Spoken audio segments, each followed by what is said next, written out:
Donc voilà, bienvenue à ce troisième et dernier webinaire programmé, ce qui ne veut pas dire qu'il ne pourrait pas y en avoir d'autres, mais en tout cas, notre trilogie initiale s'arrête ici. On va faire comme à Star Wars. Troisième webinaire, pour rappel, le premier avait trait au cours et c'était un séminaire qui était un webinaire qui était plutôt générique. Ça a permis de récolter une série de réactions. Le deuxième avait trait à tout ce qui concernait le travail de fin d'études, mémoire et l'évaluation. Et nous avions tenu à le faire avant la période d'évaluation pour que cela puisse servir pratiquement.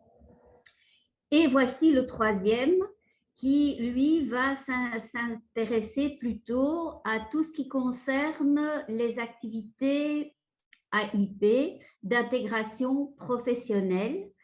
On entend par là tout ce qui concerne les stages, les retours de stage, mais on va aller un pas plus loin avec tout ce qui concerne l'inclusion en matière professionnelle après avoir obtenu son diplôme.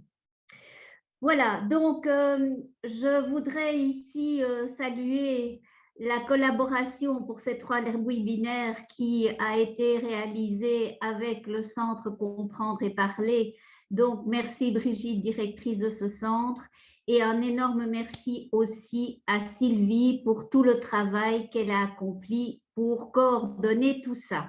Vraiment, bravo, chapeau, je pense qu'on peut effectivement applaudir. Pour traiter le sujet de ce jour, vous l'avez vu dans l'invitation, nous aurons des témoignages, mais nous aurons aussi le Centre Comprendre et Parler qui va intervenir en la personne de Madame Jennifer Marcus. Et puis, nous avons pensé que ce serait intéressant de faire intervenir des gens de terrain au niveau de l'insertion professionnelle, en la personne de Marie-Laure Jeunet, qui, elle, dirige Diversicom. Donc, ben oui, c'est l'occasion, une dernière fois en tout cas, dans cette première trilogie, de vous manifester, de nous donner peut-être des pistes de réflexion pour essayer d'améliorer tout ce que nous pouvons mettre en place pour les étudiants et étudiantes sourdes et malentendantes. Je voudrais aussi en profiter pour vous dire que ben voilà, j'ai terminé mon mandat de présidente à la saisie. Après, ben, j'y étais depuis sa création. Je pense que j'ai fait mon temps. Et donc, j'ai le grand plaisir de vous annoncer que c'est Florence Elbaud qui est présente aujourd'hui, qui assurera la présidence de cette commission d'enseignement supérieur inclusif, et que Nathalie Van Zeveren, également présente aujourd'hui et que vous entendrez d'ailleurs, en assurera la vice-présidence pour les hautes écoles. Et pour les ESA, c'est Madame Catherine Iazurlo qui sera en charge de cette vice-présidence. Donc, nous avons maintenant un nouveau triumvirat à la saisie et je ne doute pas qu'elles vont continuer à être aussi actives qu'elles ne l'étaient et en même temps assurer toute la coordination. Merci d'avance à elles. Donc, pour ma part, je suis attendue dans une autre réunion. Je vous souhaite un excellent travail. Je vous remercie de votre collaboration, qu'on sait à quel point elle a été fructueuse, je pense, et par les témoignages des étudiants, mais aussi par toutes les questions qui nous ont été remontées. Et je vous souhaite une excellente année académique. Voilà. Nicole, si je peux me permettre. Et à tout bientôt. Nicole, si je peux me permettre, je voudrais aussi te remercier parce que tu remercies toute une série de partenaires, je pense, et à juste titre, mais tu étais quand même aussi à la manœuvre. Donc, un grand merci aussi pour ton aide et on te souhaite le meilleur qui reste toujours à venir. Grand merci. Merci beaucoup. Merci Florence. Oui. Merci à tous et au revoir. Au revoir. Grand merci Nicole. Voilà, je prends la parole pour amorcer également ce séminaire, souhaiter la bienvenue à tout le monde. Il y a un temps pour écouter ou voir, voir les témoignages, et à d'autres moments, il y aura un temps pour poser des questions. L'objectif, ce n'est pas de sortir de ceci culpabilisé parce qu'on n'en fait pas assez, ou frustré parce qu'il faudrait en faire bien plus. L'objectif, c'est de rester dans le concret de ce qui peut être mis en place pour aider les étudiants à sortir de leurs études universitaires la tête haute et amorcer la vie professionnelle. Donc, il est important de revenir sur ce que chacun, à la place où il est, peut mettre en place pour que ça se passe au mieux. Pour que ça se passe au mieux, ça ne veut pas dire de rêver d'un monde parfait. Ça veut juste dire que à chaque situation particulière, il peut y avoir des réponses adaptées pour que la fin des études et l'amorce professionnelle se passent du mieux possible. Alors, dans ce modèle-là, auquel nous croyons et auquel nous avons travaillé avec la saisie, pour que ça fonctionne, eh bien, chacun a une responsabilité quant aux résultats obtenus, que ce soit les enseignants, mais que ce soit aussi le support des enseignants eux-mêmes, l'étudiant lui-même a un rôle à jouer et une responsabilité pour que ça fonctionne, et toutes les personnes qui gravitent autour d'eux en support. Donc, c'est pour ça que ce webinaire est aussi bien accessible aux étudiants que aussi aux accompagnateurs, aux interprètes, aux enseignants, aux maîtres de stage et aux étudiants, bien entendu, aussi. Les mesures sont parfois très simples à mettre en place et parfois on n'y pense pas. Les moyens technologiques sont venus complexifier ou en tout cas diversifier les outils qui sont mis à disposition. Il ne faut pas croire que c'est le sommet de la technologie qui va toujours être le plus efficace. Parfois, une ou deux simples entrevues en cours d'année académique permettent de résoudre, de bien se faire comprendre sur les difficultés respectives de l'enseignant et de l'étudiant quant à son projet et à la poursuite de ses études. Et donc, parfois des mesures très, très simples de communication entre les partenaires impliqués permettent de résoudre les problèmes les plus aigus. Et donc, je me joins également à ce qui a été dit avant que je prenne la parole. C'est vraiment merci à toutes les personnes qui témoignent, qui sont là pour apporter la partie de leur expérience de manière à s'inscrire dans un compagnonnage, mais d'autre part aussi à toute l'équipe des interprètes du Centre Comprendre et Parler qui témoignent par leur présence de tout ce qui est possible de mettre en place au niveau technologique. Il n'est pas toujours nécessaire et indispensable de le mettre en place, mais autant savoir que ça existe.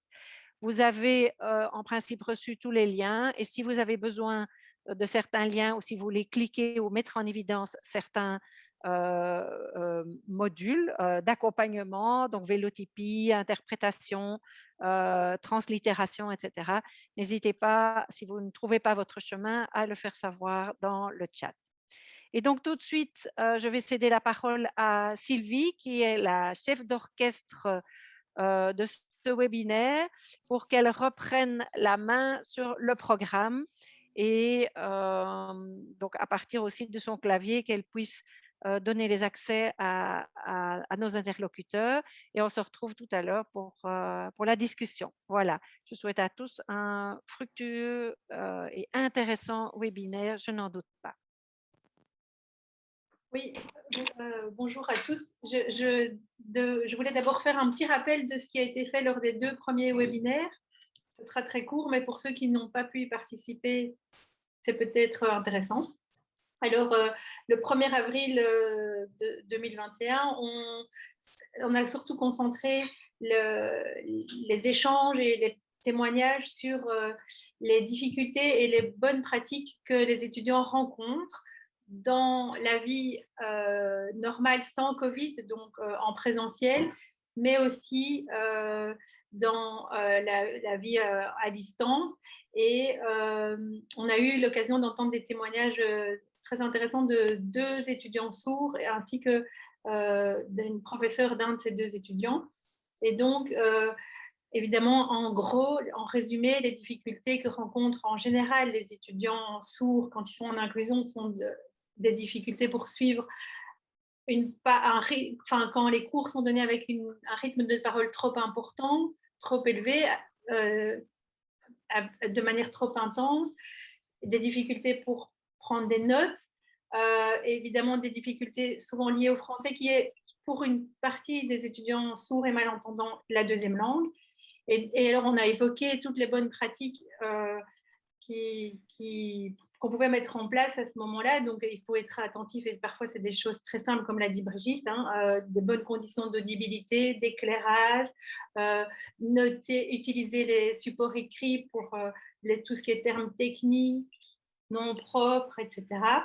Et s'il y a un interprète ou un translittérateur ou un transcripteur, collaborer au préalable et pendant les cours, comme on essaye de le faire maintenant, et voir que tout le monde a bien tous les accès, peut suivre le cours, etc. Le signet... Juste vous interrompre 2 secondes. Il y a Nathalie Van Zeveren qui est en salle d'attente, qui m'a envoyé un petit message. Et donc, elle m'a demandé... Ah oui, merci. Voilà, désolée. Hein. Justement, je passe au 2e séminaire, au cours duquel, là, on a plus parlé des évaluations. Comment est-ce qu'on peut adapter les évaluations? Et on a entendu avec beaucoup d'intérêt ce que les CED, Ramons mettaient en place à Lumons. Et donc, bon, eh bien, évidemment, depuis le décret 2014, les étudiants sourds ont droit à des aménagements raisonnables et c'est repris dans un PAI, plan d'accompagnement individuel. Et c'est quelque chose qui est encore tout à fait personnel. Et vraiment, ça a été un fil rouge pendant les 2 premiers séminaires. C'est que chaque étudiant sourd ou malentendant a son profil à lui, ses capacités, ses atouts et ses difficultés. Et elles peuvent parfois être très différentes d'un étudiant à l'autre. Et donc, c'est pour ça que le PAI est intéressant parce qu'on n'est pas obligé de faire toutes les adaptations pour tous les étudiants. Mais donc, parmi les adaptations possibles, les aménagements raisonnables, bien sûr, on peut adapter les examens, passer d'un écrit à un oral, ou même inversement, en fonction de si l'écrit est un moyen de communication adapté à cet étudiant ou pas. Du temps supplémentaire, ça c'est souvent demandé par les étudiants sourds et malentendants, une reformulation des questions, une interprétation des questions vers la langue des signes ou une retranslittération en LPC et des conseils pour poser des questions de manière plus limpide, c'est-à-dire éviter les doubles négations, éviter les phrases avec beaucoup de subordonnés, etc. Ne pas faire trop de QCM. Voilà, dans ce cadre-là, on avait entendu aussi Pauline Gillisten et Ludivine Descamps, 2 anciennes étudiantes qui avaient parlé de leur parcours. Et Ludivine avait notamment développé le fait qu'elle avait pu présenter son mémoire de fin d'année, son TFE, en langue des signes, sur vidéo, et que ça, c'était une expérience très intéressante. Donc, voilà, on peut aussi toujours se poser la question de savoir si les évaluations peuvent se faire dans la langue 1 de l'étudiant, qui parfois est la langue des signes. Voilà, je vais passer la parole. Attendez que je retrouve le programme parce que je ne sais plus qui me suit. Oui, c'est alors Cécile Buzio, il me semble, qui va parler d'une expérience d'inclusion au sein d'une formation en sage-femme, si je ne me trompe. Cécile ? Alors, oui, moi j'ai eu connaissance de cette expérience d'une étudiante par le fait que je me trouve à la Chambre de l'enseignement supérieur inclusif au Pôle Énuyer. Ce n'est pas moi qui ai mené l'expérience directement. Et donc, je vais moi-même, même si j'ai participé activement à la préparation du GT, passer la parole à Nathalie Van Zeveren qui sera plus à même d'exposer la situation puisque c'est dans sa haute école et dans la formation sage-femme que cela s'est déroulé. Nathalie. Oui, merci Cécile. Voilà, je suppose qu'on va montrer le petit reportage après. Donc, il y a un petit reportage. Mais voilà, donc c'était le projet d'une étudiante présentant une surdité. Une étudiante qui a fait le souhait de s'inscrire à la formation de sage-femme qui s'étale sur 4 ans. C'est vrai qu'a priori, il y a eu certaines craintes, je ne vais pas dire réticentes, il y a eu certaines craintes, il y a eu certaines peurs, et ça semblait incompatible pour certaines personnes de mener à bien ce projet dans le milieu médical avec énormément de temps dans les hôpitaux, donc en stage. Et donc voilà, il a fallu un peu démystifier tout ça et dégager des solutions. Et c'est là qu'on s'est rendu compte qu'en cherchant, on pouvait trouver des solutions. Voilà, je pense que ce qui était fort important, c'était la communication, l'information et la sensibilisation des responsables de stage. Et de travailler en équipe avec cette étudiante. On a pu identifier les difficultés qu'elle allait rencontrer sur ces lieux de stage, surtout dans les milieux, dans un milieu hospitalier où tout va très vite et il faut réagir très très vite. Et on a trouvé des solutions et on a mis en place ces différentes aides. Voilà. Et l'étudiante a été diplômée avec une grande distinction et travaille actuellement en tant que sage-femme. Voilà, peut-être 2 petites anecdotes.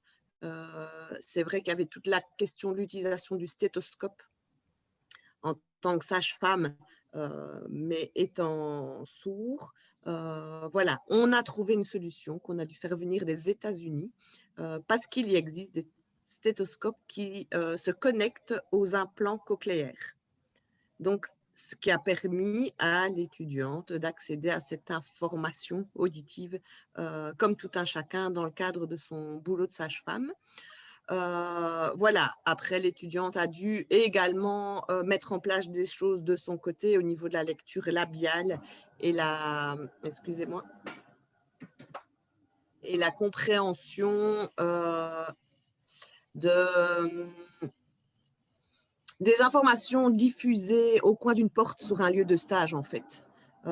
Et donc, elle a recommencé un suivi logopédique à l'âge de 18 ans, alors que tout ça avait déjà été mis en place et qu'elle oralisait très bien, mais pour apprendre à encore mieux lire sur les lèvres et à pouvoir lire sur les lèvres par rapport à une information donnée dans un couloir, en fait, qui était sa réalité de terrain.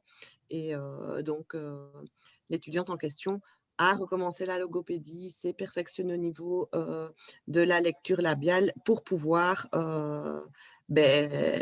accéder et être compétente comme tout un chacun sur son lieu de stage. Voilà, je vais peut-être laisser le petit reportage et après, éventuellement, s'il y a des questions, je peux réintervenir. Sylvie, je ne sais pas si on peut faire comme ça.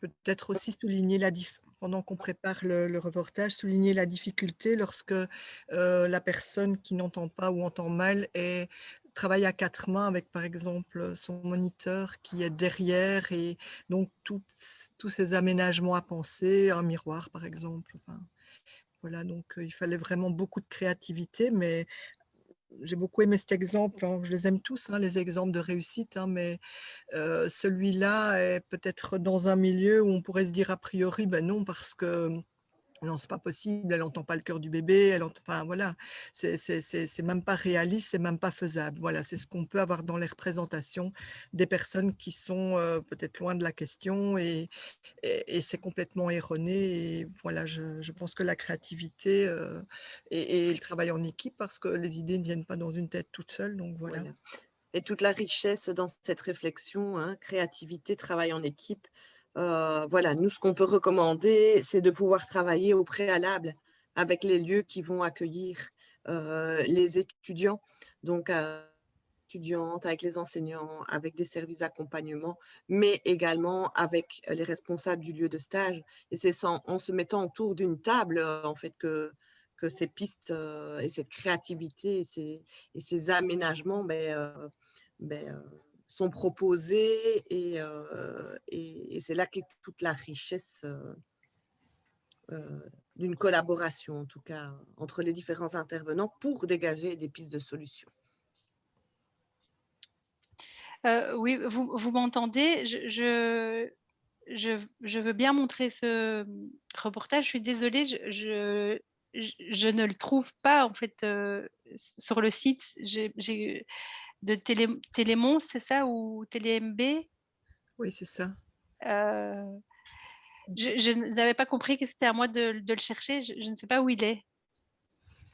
Du coup, Si vous me donnez un on va chercher lien, tout ensemble. j'ai tapé le nom. C'est Mais je peux Sophie. essayer de rechercher, mais j'avais envoyé toutes les informations. Il y avait pas de lien en tout cas. C'est oui, Sophie sera sage-femme malgré sa surdité, Oui, c'est ça. mais je ne le trouve pas sur le site de. Je suis en train de chercher en même temps que vous, comme ça à plusieurs on va vite y arriver. Et voilà. Ah oui, je l'ai trouvé, voilà. Voilà, j'ai le lien aussi, tu l'as? Oui, je l'ai. Je vais D'accord. donc vous le passer. C'est le si passer en ça veut- direct et Oui, voilà, il est en train de démarrer chez moi, mais donc je vais OK, vous je partager l'espère mon alors. écran. Ouais. OK. Je vais vous partager mon écran. Ici, partager écran. Où est-ce que c'est?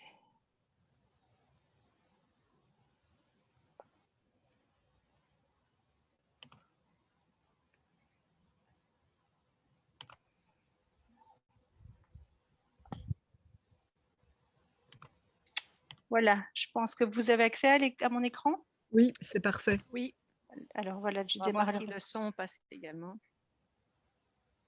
Je vais recouper mon son. moi. Pour l'instant, il n'y a pas de son. C'est pas grave. On a Ah, je n'ai pas de son, moi, carrément.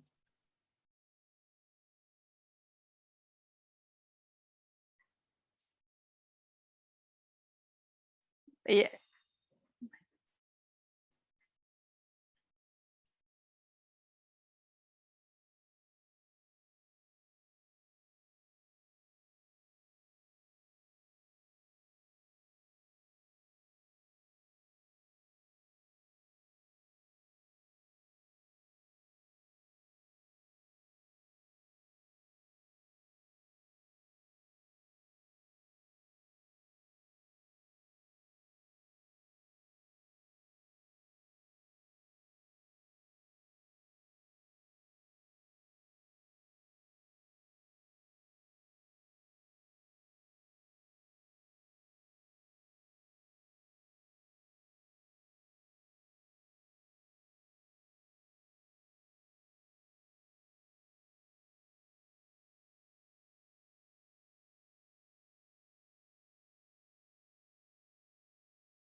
Bon, ben, désolée, je crois personne n'a eu accès au son de la vidéo, je pense. Non, non, il n'y a pas de son sur le site apparemment.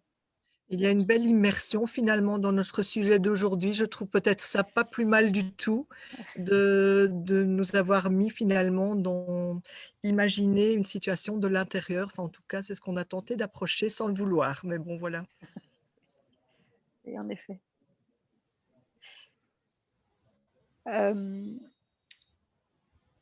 Est-ce qu'il y a des gens qui veulent intervenir au sujet de ce reportage et du témoignage de Nathalie Van Zeveren? Si je peux me permettre, je ne sais pas s'il y a un code, si on doit lever la main ou comment vous souhaitez qu'on fonctionne pour la prise de parole. On peut lever la main, mais vous pouvez faire comme vous venez de faire, c'est très bien aussi. Bah, parfait. Donc moi, je travaille aussi dans un service d'accompagnement pour les étudiants en situation de handicap et on a déjà été confronté à des étudiants sourds et je suis impressionnée par le fait d'avoir trouvé un stéthoscope adapté aux implants cochléaires parce qu'à l'époque, on a eu une étudiante sourde qui a voulu commencer médecine et qui malheureusement, pour diverses raisons, pas que celui-là, a dû se réorienter et donc je voulais voir où Nathalie avait pu trouver cette bonne information, si elle avait des relais à nous donner. On me l'a demandé au travers de la discussion. Voilà, je ne suis pas au bureau aujourd'hui, il faut que je retourne dans mon archivage parce que Sophie est diplômée depuis plusieurs années maintenant. C'est un stéthoscope qu'on avait fait venir des États-Unis et à l'époque qui ne se trouvait qu'aux États-Unis. Voilà. Cela dit, en fait, Sophie a très, très bien compensé naturellement sur ses lieux de stage. Et au final, elle avait ce stéthoscope qui se mettait sur son implant cochléaire qui, je pense, l'a rassurée, mais elle a trouvé des techniques, en fait, qui lui permettaient d'accéder à cette information-là, comme tout un chacun, sans devoir utiliser ce stéthoscope-là aussi. Et maintenant, elle est engagée dans un hôpital, elle travaille? Maintenant, elle travaille. Alors, voilà, je n'ai pas des nouvelles de Sophie chaque année. Mais donc, elle avait fait toute une campagne voilà, sur sa surdité et son emploi. Elle a travaillé dans différents établissements. Je sais qu'elle avait pour projet de pouvoir travailler à Lille. Apparemment, il y a une maternité spécialisée pour les personnes sourdes et elle voulait être là en tant que sage-femme. Mais je ne suis pas certaine que ce projet-là se soit concrétisé, en tout cas à temps plein.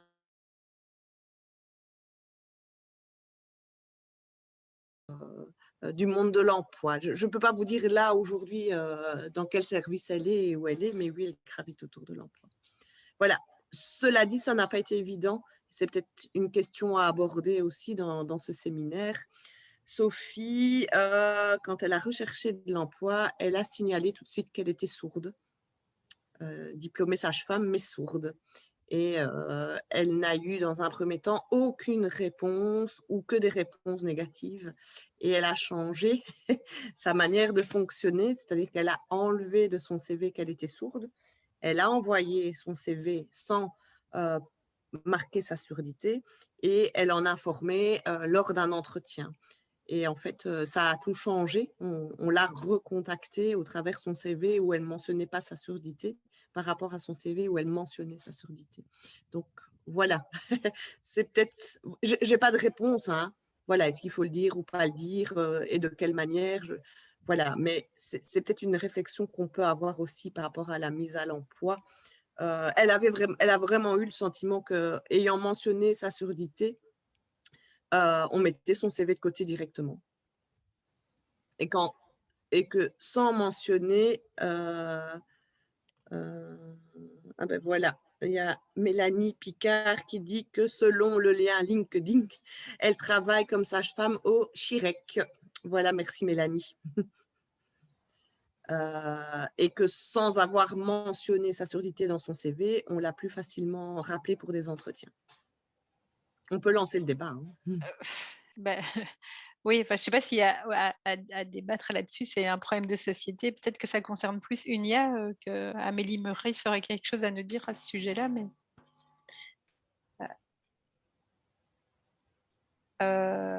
bon, pas de réaction, mais je propose, de toute façon, on va repartir après sur des questions, mais on va d'abord laisser la parole aux différents intervenants. Donc maintenant, je vais donner la parole à Jennifer Marcus qui va faire sa présentation en langue des signes. Et c'est Bénédicte qui va vous donner accès à sa présentation en français. Et elle présentera elle-même le service dans lequel elle travaille. Voilà, à toi, Jennifer. Est-ce qu'on m'entend? Oui. Oui, je peux intervenir après. Hein, je suis oui. Amélie de Unia. Oui. S'il y a des questions, je peux intervenir après. Mais effectivement, il n'y a pas beaucoup de débats à avoir. Mais il faut signifier que Unia est là pour cette situation. Mais voilà, je suis là. Oui, je suis là. C'était plutôt une réflexion voilà, par rapport à comment conseiller nos jeunes étudiants diplômés à se lancer dans le monde de l'emploi. Ben voilà, revient souvent le sujet, est-ce que j'annonce ma situation de handicap ou je ne l'annonce pas à mon employeur et de quelle manière et à quel moment. Voilà, c'est vrai que c'est pas un débat, on est bien d'accord, mais toute une réflexion que ces jeunes souhaitent mener. Voilà. Je peux me permettre, comme ça on termine cette question-là. Moi, dans mon ancien métier, j'ai fait de l'accompagnement à l'emploi de personnes avec différents types de handicap et clairement, c'était un constat qui avait été fait aussi. Et donc, on leur recommandait plutôt, parce qu'ils nous demandaient conseil, de l'annoncer au moment de l'entretien parce qu'en effet, sinon, ils n'accédaient jamais à l'entretien. Et bien souvent, le fait d'être en face de la personne, ça lève déjà beaucoup de barrières et beaucoup de craintes que certains peuvent avoir. Donc, ça permet qu'il y ait une vraie discussion. Voilà, je voulais juste partager mon expérience. Merci. Oui, tout à fait, parce qu'il faut quand même rappeler que c'est une obligation de mentionner certains éléments à l'employeur. Donc, la personne pourrait se voir... mais voilà. Amélie semble pas d'accord. Oui, on pourra en discuter après, mais c'est effectivement à quel moment on le signale. Voilà. Et en fonction de quel besoin, on a besoin de quel aménagement raisonnable. Donc, en fonction de ça, quand est-ce que je le signale, effectivement. Oui, mais quand on envoie son CV, l'interlocuteur n'est pas encore l'employeur. Donc, ce que je veux dire, c'est qu'une fois qu'on signe le contrat, il faut quand même avoir mis à disposition de l'employeur l'ensemble des informations dont il a besoin pour accueillir le nouveau travailleur. Voilà. Sinon, on pourrait être qualifié d'avoir occulté des informations. Donc, c'est au moment de la signature du contrat, c'est au plus tard. Mais effectivement, le reste, c'est tout un processus. Mais quand on envoie son CV, il n'est pas encore l'employeur. Exactement. Ouais. Mais quand même, il ne faut pas occulter non plus les règles de... Enfin, il ne faut pas dire non plus qu'on peut ne pas le dire à son employeur une fois qu'on est employé. Oui. Ça n'est pas conforme au règlement de travail. Madame Jeunet propose d'en reparler tout à l'heure lors de son intervention. C'est bon? Donc, vous n'intervenez? OK. Ben, on va passer, c'est une bonne transition parce que Jennifer va parler de son service qui fait de l'appui pour les formations d'insertion professionnelle. Donc, elle a aussi un public d'adultes qui va bientôt travailler. Donc, Jennifer, c'est à toi. Mais donc, on doit un peu modifier l'installation chez les interprètes. Donc, à 2 secondes de préparation.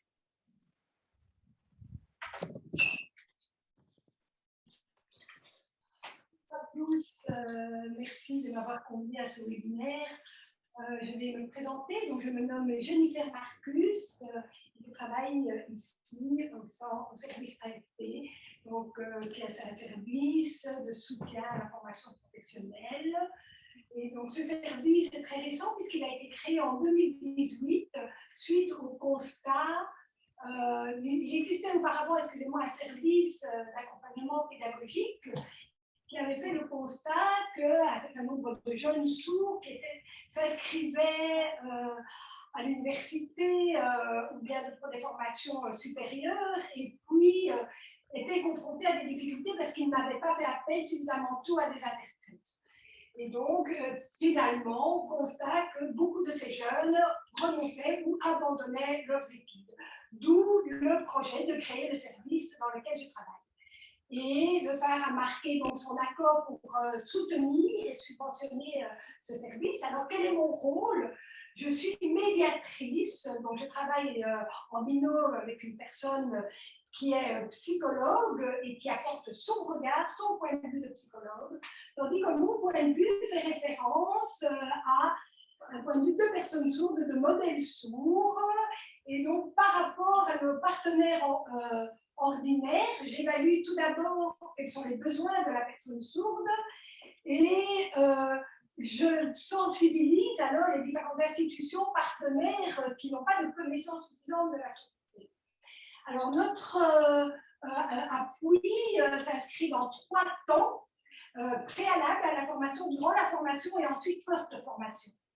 Alors, certaines personnes sourdes, avant de s'inscrire, ont un projet, un souhait professionnel quant à leur avenir. Nous évaluons avec eux en fonction de leur parcours, de leurs compétences, de leurs besoins, mais également de leur capacité linguistique et de leur déficience auditive également. Nous évaluons la pertinence et de leur projet.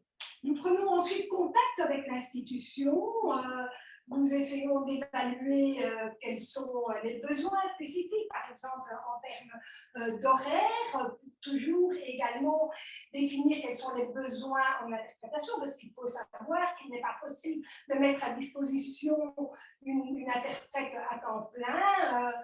Vous le savez peut-être, en fait, nous pouvons disposer de 20 à 25 interprètes pour un nombre très important d'étudiants sourds et de personnes sourdes. Donc, si l'horaire couvre à mi-temps, nous pouvons alors nous adapter, veiller à prévoir la présence d'une interprète. Alors, donc, nous prenons également contact avec les formateurs qui souvent manifestent une certaine appréhension à accueillir dans leur classe une personne sourde. Donc, moi-même, je me présente en tant que modèle sourd et je présente également l'interprète. Donc, nous discutons ensuite donc, des aménagements possibles en termes d'horaire, en termes de stratégie, d'outils, etc., afin de rassurer le formateur qui pourra être accompagné dans cet accueil. Voilà, donc, donc tout ça, c'est le temps prévu avant la formation. Il faut prévoir, pour que ce temps d'intégration et de préparation soit suffisant, il faut prévoir une période de 6 mois. Alors, vient ensuite la formation. Donc, ma collègue et moi-même, nous rendons sur place et nous veillons à assister à la première journée de rentrée afin de sensibiliser les élèves et leur donner les moyens de communiquer avec leur nouveau amis et compagnons de classe. Et nous veillons ensuite, dans les semaines qui suivent, à nous assurer que tout se passe bien. Si une difficulté de compréhension apparaît, alors à ce moment-là, nous pouvons nous assurer à ce moment-là, excusez-moi, nous veillons à trouver de l'aide pédagogique. Si ce sont des difficultés relatives à des relations avec le formateur qui peut-être n'a pas été en mesure de s'adapter, nous essayons d'organiser des rencontres afin que la communication et la relation entre formateur et étudiant se fassent au mieux. Nous donnons également quelques conseils aux élèves. Alors après, ensuite, donc lorsque l'étudiant a terminé sa formation, qu'il est diplômé, nous veillons alors à assurer le relais avec d'autres associations qui accompagneront le jeune sourd dans sa recherche d'emploi. Voilà, et nous nous adressons donc à un public sourd très diversifié. Voilà, je vous remercie pour votre réponse. Ben, merci beaucoup, Jennifer. Merci pour. Est-ce que des gens voudraient intervenir directement et poser des questions à Jennifer? Ouais, je dois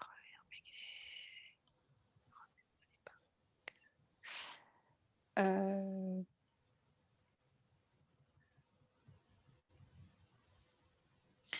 Attendez, je suis en train de chipoter.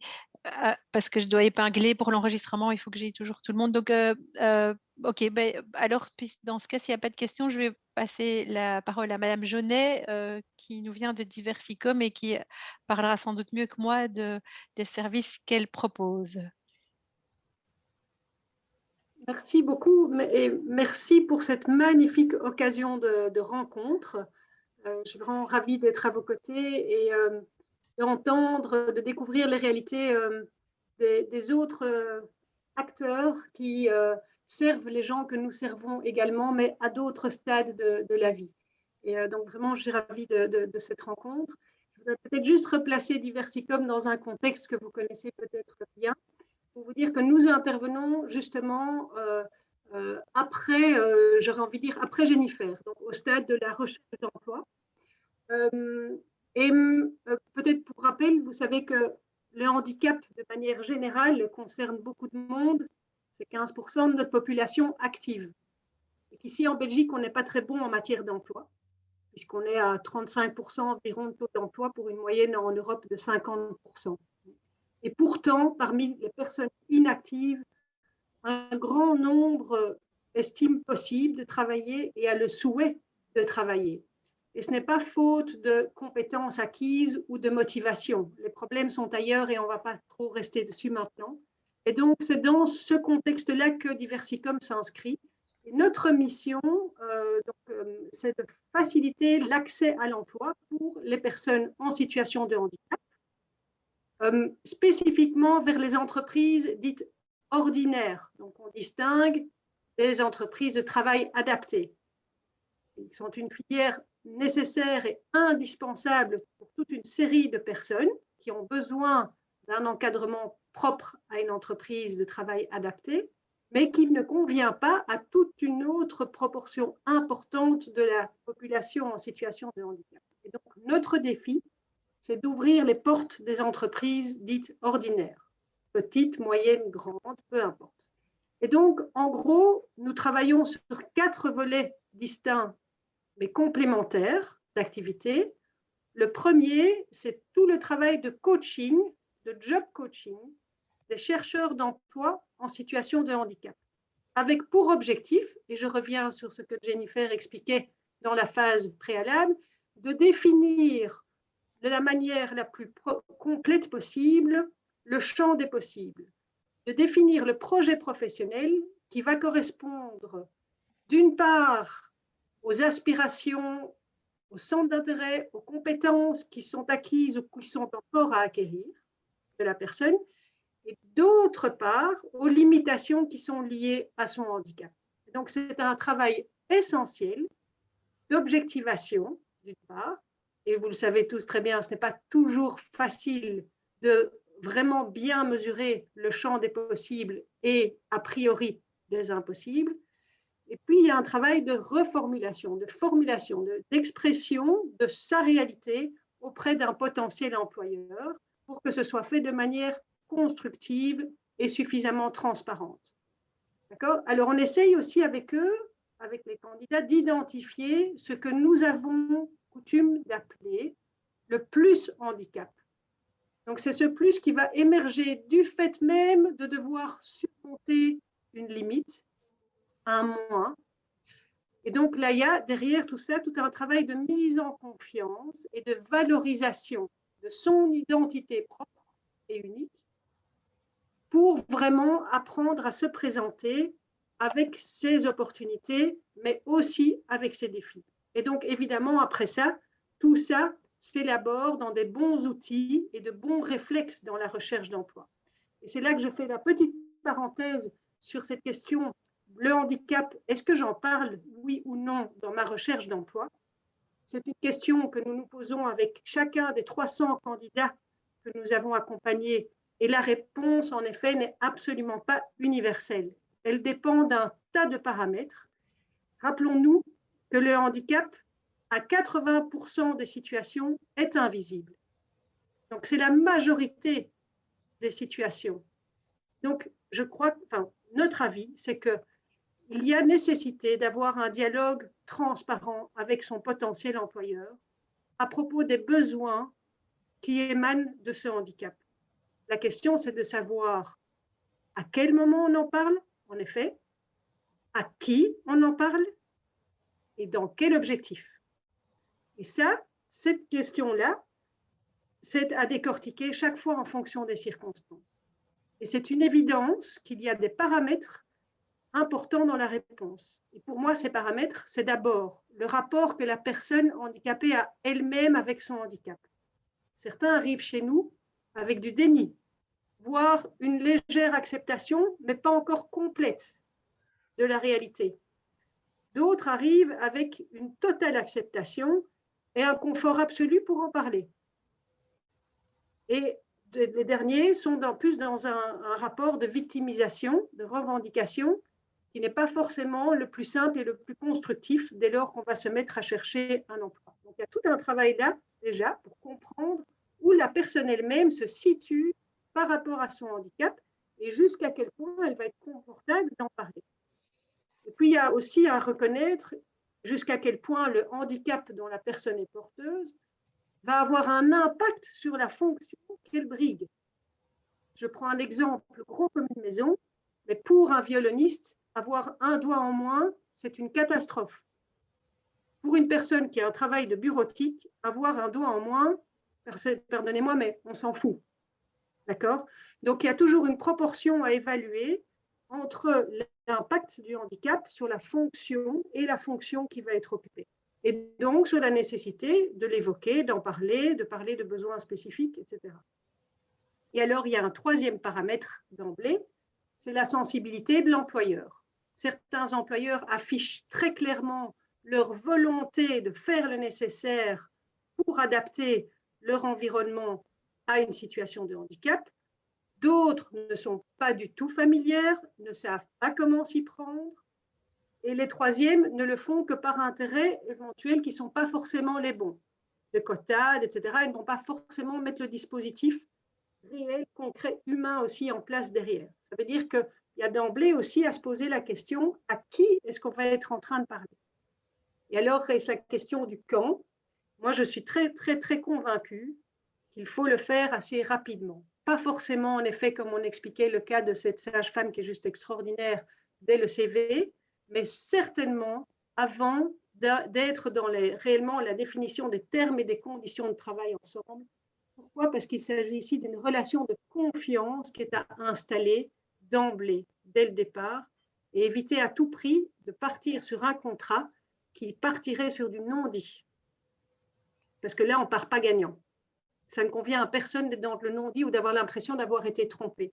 Il y a une responsabilité importante de la part des personnes d'oser formuler les choses de manière constructive suffisamment tôt pour éviter de devoir, à un moment donné, reprocher à l'employeur de ne pas avoir pris connaissance des besoins. On ne peut pas reprocher à quelqu'un de ne pas adapter un environnement de travail si d'emblée on ne lui a pas expliqué son besoin. C'est comme dans toute relation. Donc, il y a une co-responsabilité ici et c'est important de sensibiliser les personnes à la responsabilité qu'ils peuvent avoir. Voilà, alors tout ce travail-là de coaching se traduit par la définition d'un plan d'action, par des coachings en groupe et individuels. Les parties en groupe sont très intéressantes parce que nous travaillons avec une palette très large de personnes avec des handicaps très variés et les confronter aux réalités des autres est très, très bénéfique et très intéressant pour eux. Alors, à côté de ça, il y a tout un travail de conseil aux entreprises qui souhaitent en faire plus et mieux, mais qui ne savent pas par quel bout le prendre. Donc, la Diversicum s'attache à vraiment accompagner l'employeur très tôt et pendant toute la durée d'un projet professionnel. On les forme également, on anime beaucoup de formations auprès des responsables des ressources humaines, on anime des événements de sensibilisation auprès du personnel au sens plus large pour préparer le terrain et pour donner l'envie à l'entreprise de s'engager dans une démarche inclusive qui soit positive. Ça, c'est la deuxième activité. En troisième activité, c'est la plus importante, c'est la consécration pour nous, c'est ce qu'on appelle le matching, c'est qu'on crée un maximum d'opportunités de liens entre notre vivier de candidats et notre réseau d'entreprises partenaires pour faciliter leurs rencontres et accompagner le processus. On joue les marieuses en quelque sorte. D'accord ? Et on va accompagner le recrutement pour toutes les questions qui vont se poser, administratives, logistiques, humaines. L'une d'entre vous parlait de l'importance de sensibiliser les formateurs ou les collègues. C'est essentiel. Pour nous, c'est là que ça se passe. C'est là qu'on donne la réussite humaine à un projet. C'est quand on fédère les collègues, les personnes qui, au quotidien, vont très concrètement travailler avec la personne. Ce sont elles qui sont, avec la personne elle-même, les championnes dans une inclusion réussie. Ce sont les collègues. Et donc, c'est essentiel d'avoir un vrai moment de préparation et de les revoir en cours de route pendant l'emploi. Alors, en quatrième activité, je passe vite dessus, mais c'est tout un travail plus de communication, de partage de bonnes pratiques, comme on fait aujourd'hui, par exemple, pour que ces pratiques-là servent à d'autres. Alors, aujourd'hui, on accompagne environ 300 personnes, tout type de profil et tout type de handicap confondus, qui sont essentiellement des chercheurs d'emploi, mais également des étudiants sortants qui sont bientôt sur le marché de l'emploi. D'accord ? Donc là, on met en place des partenariats avec les organismes d'enseignement, comme l'UCL, l'ULB, l'école des 4 vents, les écoles d'enseignement spécialisées, pour rencontrer rapidement les étudiants avant la sortie des études et créer ainsi un accompagnement et les passerelles les plus rapides possibles vers de premiers emplois. D'accord ? Alors, à ce stade, on travaille avec environ 180 entreprises qui se portent partenaires de notre projet. On a pu mettre en place environ 600 projets professionnels. Et donc, parmi nos 300 candidats, donc, si vous comptez, il y a 600 projets, 300 candidats, c'est parce que souvent, on doit avoir plusieurs occasions de stage et de premiers contrats avant d'arriver à une vraie stabilisation professionnelle.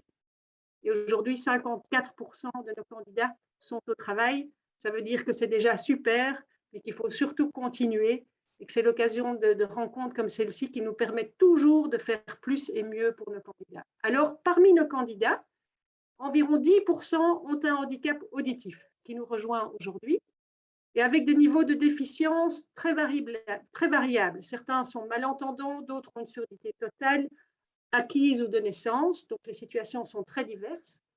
Ils ont des rapports au handicap très variables qui impactent évidemment leur choix de communication avec les entendants et donc leur aptitude, je dirais, leur motivation à travailler dans le milieu des entendants. Et ça, vous êtes certainement encore beaucoup mieux placés que moi pour savoir que toutes les personnes sourdes et malentendantes ne sont pas égales dans cette volonté de s'inscrire dans un environnement entendant. Et on a des niveaux de formation également très variables. On a, parmi nos académiques, j'aurais envie de dire, on a Gauthier, qui est un des premiers implantés ici en Belgique, qui est avocat, donc qui va plaider tout en étant sourd de naissance. On a Cédric également, juriste à la Commission européenne. Marnix, sourd de naissance, trilingue, qui fait du marketing chez Swift. On a Gauthier, qui est dessinateur architectural et menuisier. On a Eric, qui est IT analyste chez Solvay.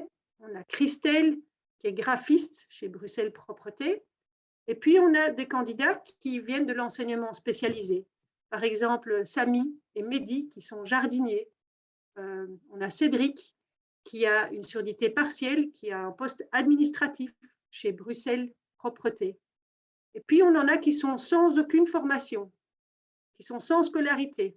On a Nasrallah, qui est sourd et analphabète et qui est excellent couturier. Donc, ça part dans tous les sens. Et par rapport à cette question aussi du Covid et du télétravail, on peut repérer que pour eux, le télétravail a été pour certains un frein et pour d'autres une opportunité. Alors, ce n'est pas peut-être la question sur laquelle vous voulez vous pencher trop maintenant, mais on a repéré, nous, des défis réellement pour les personnes sourdes et malentendantes liés au télétravail, puisque très souvent, le travail signifie aussi lien social, que dès lors qu'on est tous derrière nos petits écrans, le lien social, il est limité. On est amputé d'une partie du plaisir de travailler. Attention, derrière les petits écrans, le handicap, il est caché. Alors ici, aujourd'hui, on est dans un scénario où tout est pensé pour la personne sourde et malentendante en termes d'interprétation, mais dans une entreprise ordinaire, il y a réellement une évolution des mentalités et des pratiques qui est à réussir pour que la personne sourde derrière sa petite mosaïque soit correctement entendue et comprise et puisse elle-même être vraiment acteur de la conversation. Il y a évidemment des questions liées aux doubles aménagements quand on est en partie en télétravail et en partie au bureau. Comment est-ce qu'on finance ça? Qui finance le double aménagement? Et il y a le fait que, bien souvent, et ça vaut pour tous les handicaps, quand on est loin des yeux, on est peut-être un peu loin du cœur, et on est certainement, dans le cas du handicap invisible ou même visible, loin de la réalité des personnes. Et il y a une tendance aussi dans les entreprises à oublier le handicap de la personne, et donc à oublier de le respecter et de respecter les aménagements qui ont été consentis. Donc, à côté de ça, c'est une opportunité fantastique dès lors que la technique suit et que tous les aménagements purement IT ont été réussis. Alors, j'aurais envie de revenir sur ce que vous avez déjà aussi beaucoup dit, c'est que de manière générale, l'inclusion professionnelle de la personne sourde, elle va exiger d'abord beaucoup de patience et de volonté de la part de tous, à commencer par celle de la personne elle-même et certainement de toutes les parties prenantes autour. Les responsables RH, les personnes qui vont s'occuper des aménagements, le manager, les collègues. Et ça va nécessiter une attention et un suivi redoublé à l'entrée en fonction, mais aussi pendant l'emploi. Et je crois que le suivi pendant l'emploi est un vrai enjeu pour continuer à ajuster les choses au fur et à mesure. Là, vous avez parlé de créativité, là aussi je me mets comme un mot phare.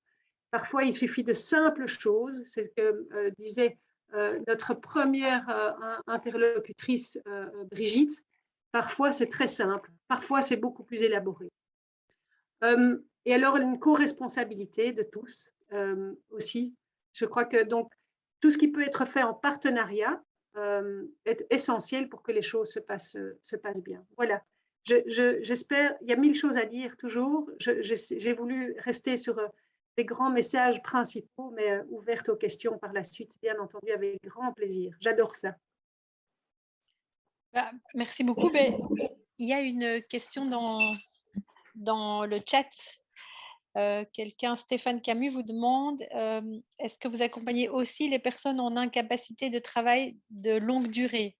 Oui, tout à fait. Oui, oui, merci. Donc, j'ai cité en effet les chercheurs d'emploi et les étudiants sortants, mais nous avons également beaucoup de personnes qui sont, par exemple, qui reviennent sur le marché de l'emploi après avoir eu une période d'absence suite à la survenue d'un handicap en cours de vie. Vous savez que le handicap la majorité des handicaps arrivent pendant la vie, suite à un accident ou une maladie invalidante, c'est 80% des situations.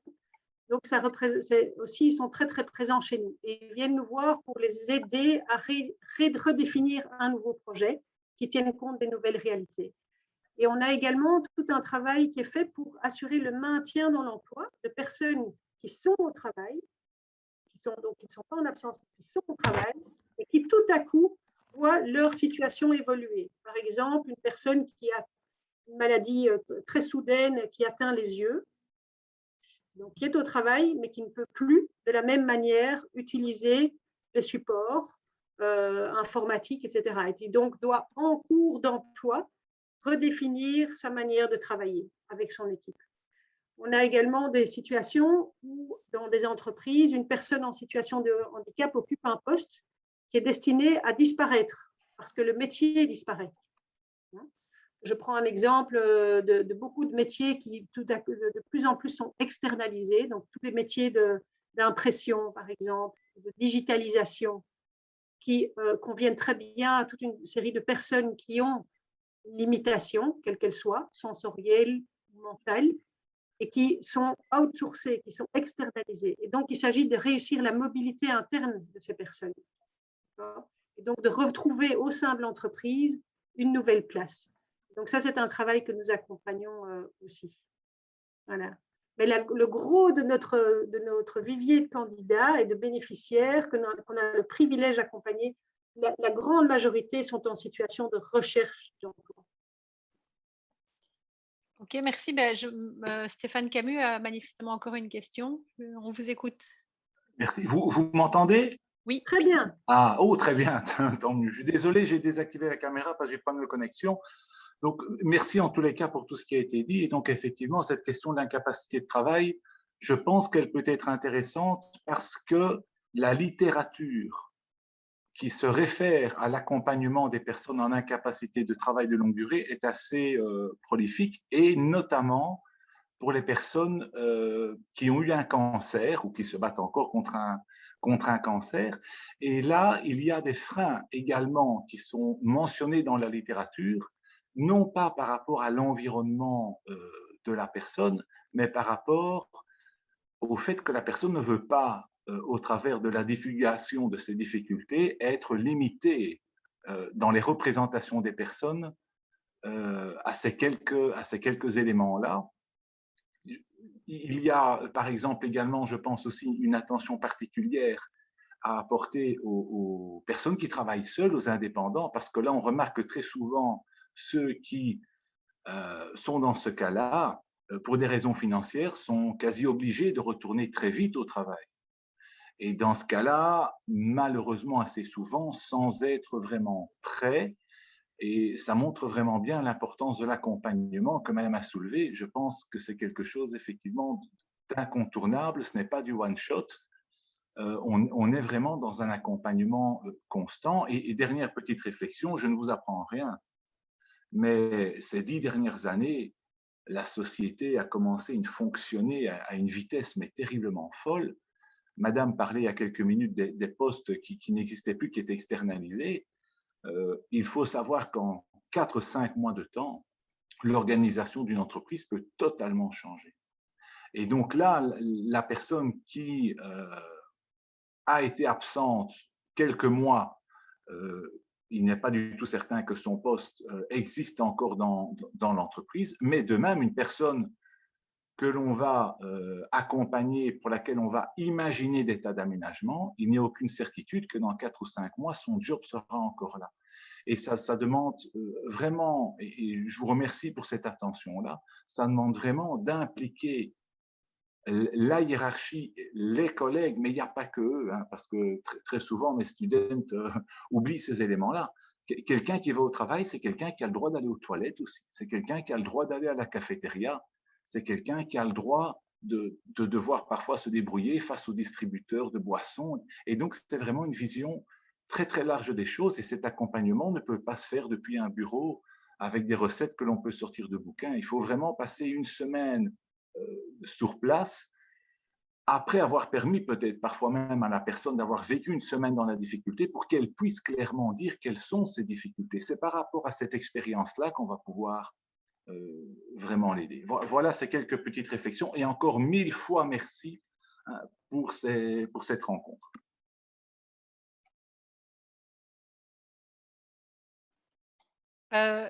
Madame Jaunet, il y avait une vidéo que vous proposiez de montrer.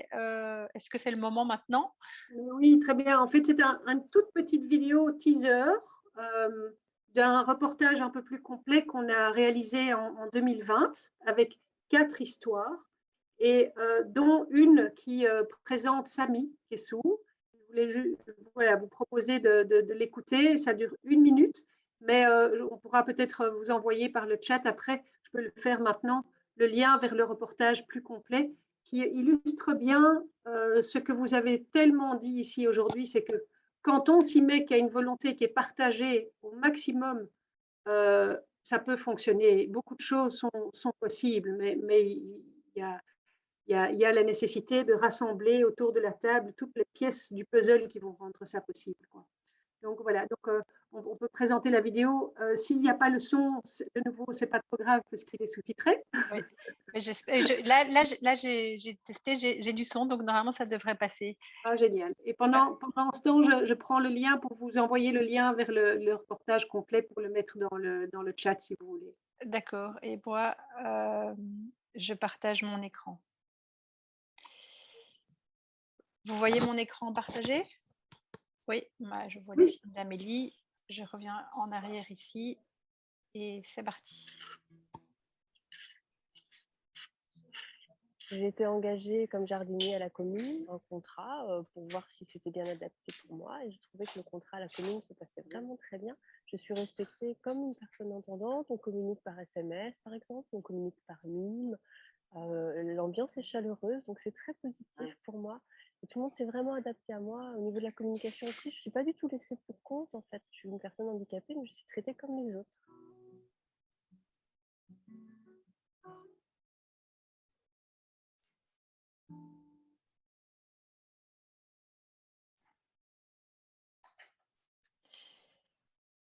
Voilà.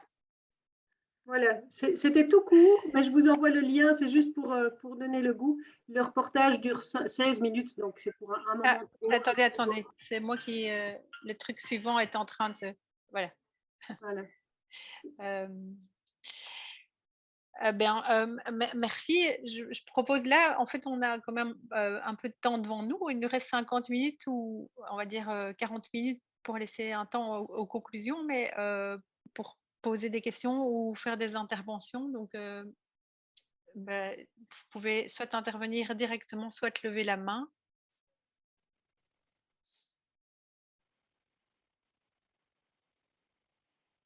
Ah, Brigitte, lève la main en vrai. Et tu dois allumer ton micro aussi. Oui, voilà. Mais je ne souhaite pas prendre la parole au-delà de tout le monde, mais il y a quelque chose qui me frappe dans les différents témoignages depuis le début de ce webinaire. C'est qu'on parle d'étudiants ou de personnes en situation de handicap, mais le handicap, particulièrement dans la surdité, il est partagé. Donc, les professionnels, les maîtres de stage, les enseignants, les employeurs sont eux aussi en situation de difficulté vis-à-vis de la personne qui est accueillie. Et donc, je suis frappée non seulement des efforts et bien sûr des adaptations qui doivent être menées par la personne sourde, le jeune sourd qui entre dans la vie active, mais également, il a été chaque fois mentionné combien tout le réseau, et d'autres personnes l'ont dit ici, mais combien tout le réseau doit lui aussi apprendre et s'adapter. Donc, il y a tout un volet on va dire, d'engagement qui est demandé de la part des personnes. C'est quelque chose de magnifique, c'est-à-dire que ça rend l'aventure plus humaine, mais il ne faut pas se voiler la face non plus. Si les interlocuteurs, les partenaires ne peuvent pas comprendre ou adapter leur comportement, il y a des potentielles tensions qui peuvent s'installer. Donc, je pense que la première chose à faire, c'est d'être parfaitement conscient de l'implication que ça a pour l'ensemble des partenaires qui gravitent autour de la personne sourde. Voilà. Et de prendre soin de ce réseau.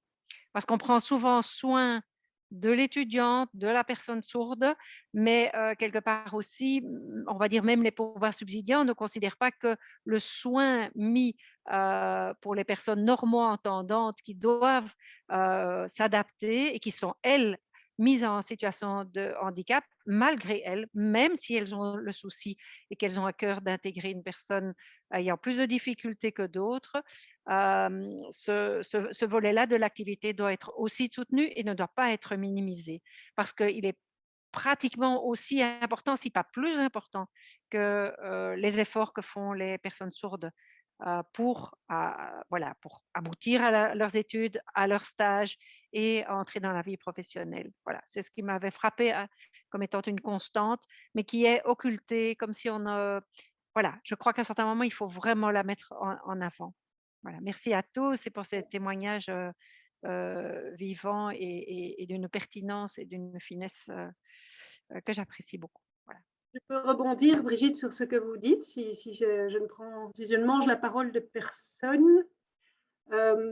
C'est intéressant de voir, par exemple, ce que vous dites se reflète tellement dans le fonctionnement qu'on a dû mettre en place, dans le sens où tout le travail qui est purement social d'accompagnement des personnes, lui, il est évidemment gratuit pour les personnes et il est possible grâce à un mécanisme de subsidiation. Et donc, aujourd'hui, c'est Actiris et la COCOF, en l'occurrence, ici à Bruxelles, qui sont les pouvoirs compétents pour l'emploi et pour le handicap, qui nous mandatent pour faire tout ce travail d'accompagnement des personnes.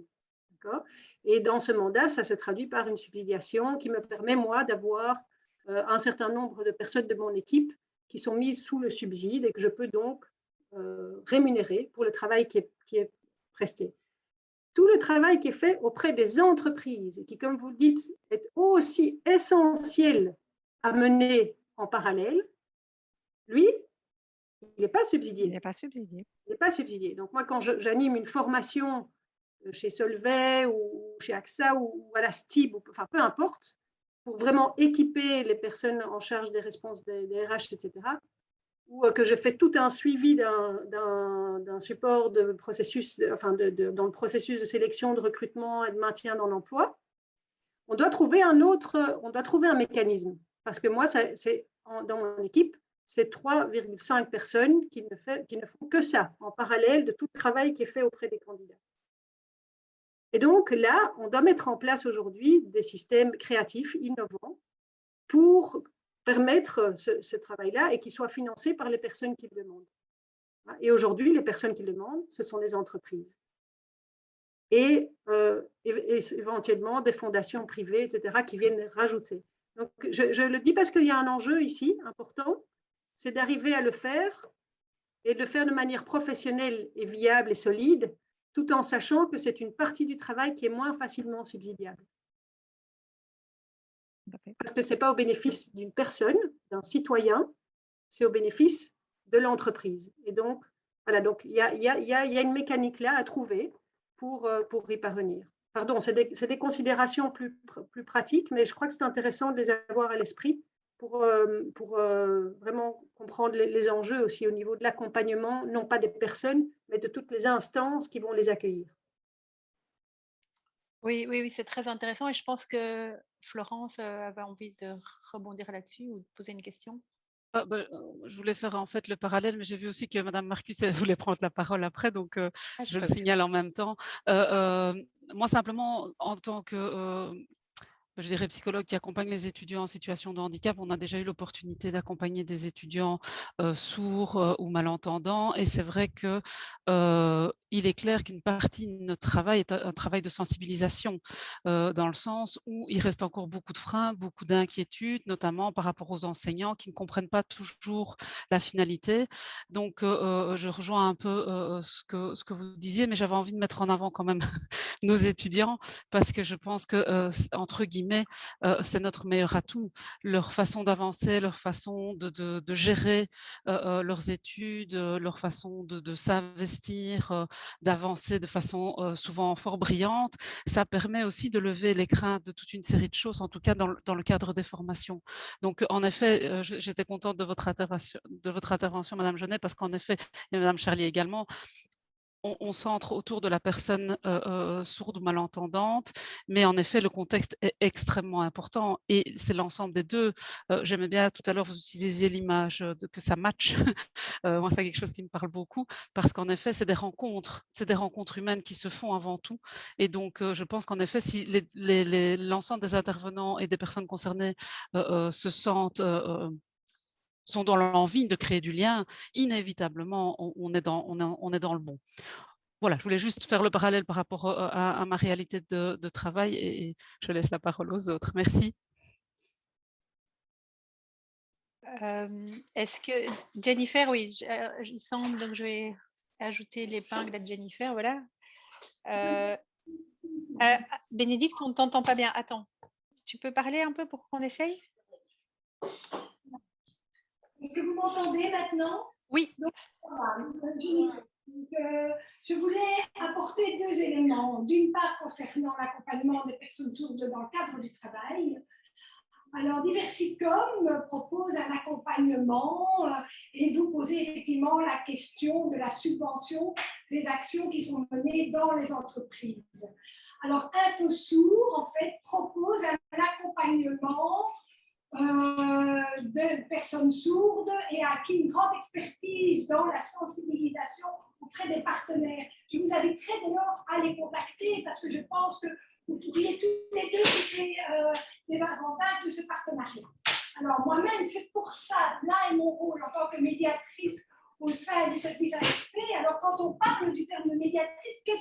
sous-entend.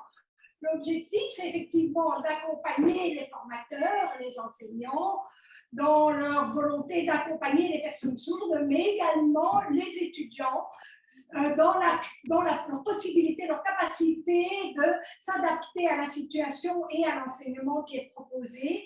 Je pense être la seule personne sourde à assumer cette fonction en Belgique et j'en ai pu, de par mon expérience, me rendre compte combien les personnes sourdes et les enseignants, excusez-moi, voyaient en moi un modèle et que le fait de pouvoir avoir cette relation privilégiée avec ce modèle qui proposait des solutions les rassurait. Et que les personnes sourdes également, le fait d'avoir ce contact avec moi, personne sourde, représentant un modèle, était vraiment une source de réconfort aussi.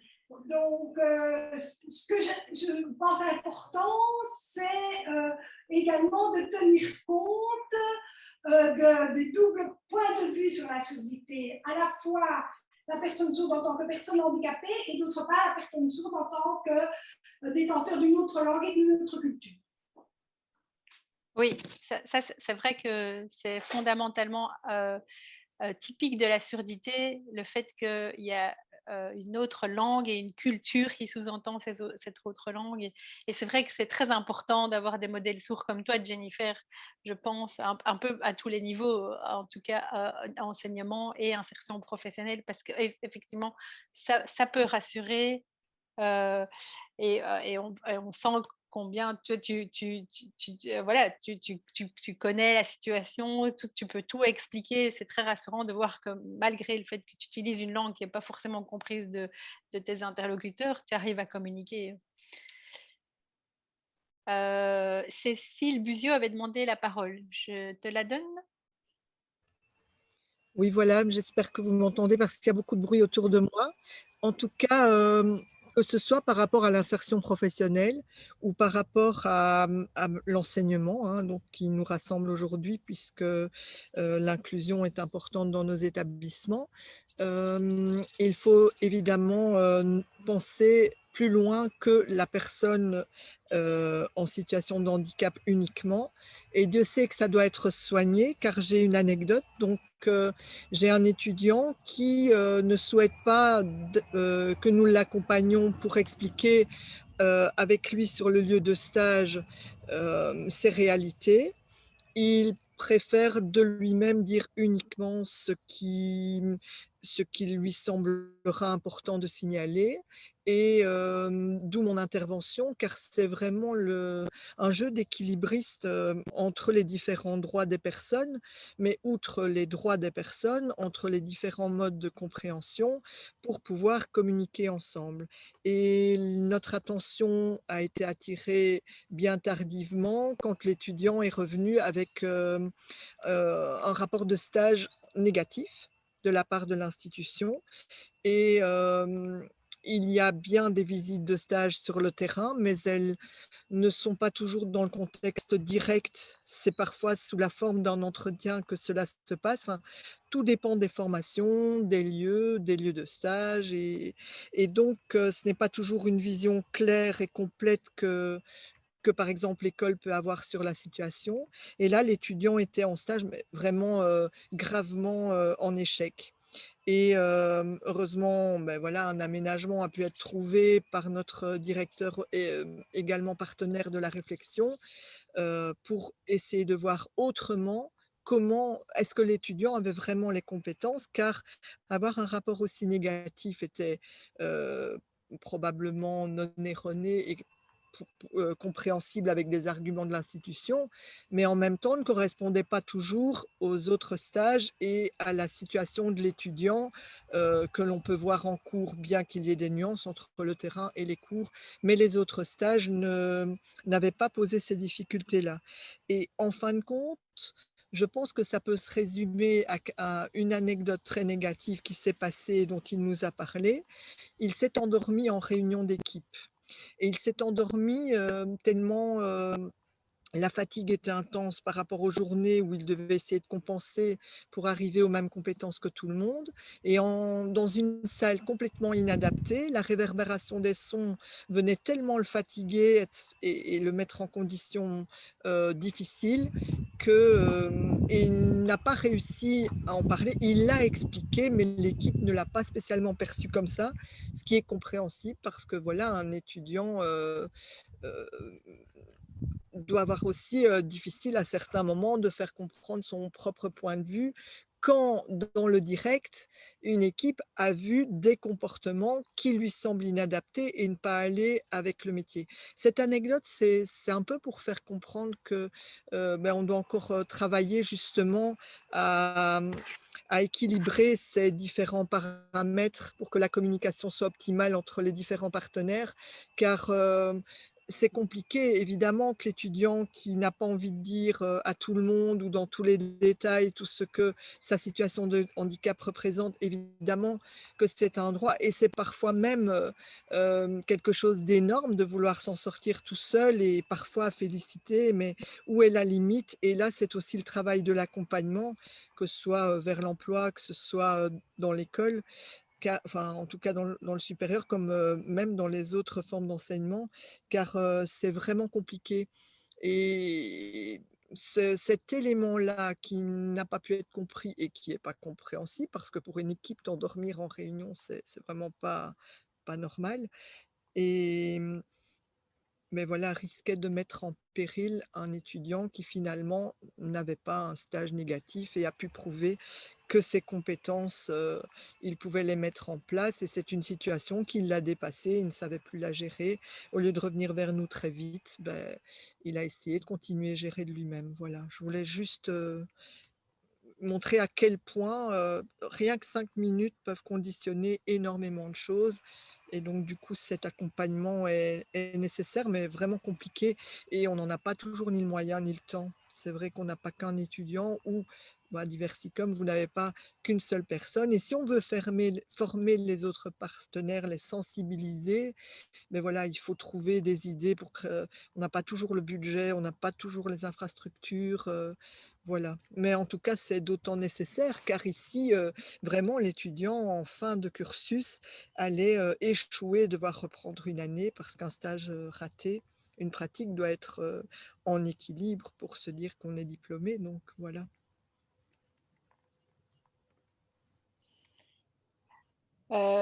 S'il n'y a pas d'intervention, je vois qu'il y a quelqu'un qui attend que je vais admettre dans la réunion. Mais ce que tu racontes là, Cécile, ça m'interpelle un peu au niveau de quelqu'un, je pense que c'est Mme Jeunet l'a évoqué, du déni du handicap. Et par ailleurs, Mme Jeunet, je ne sais plus en quel terme elle avait parlé de ça, mais elle évoquait le fait qu'avoir un handicap, ça peut être aussi un atout.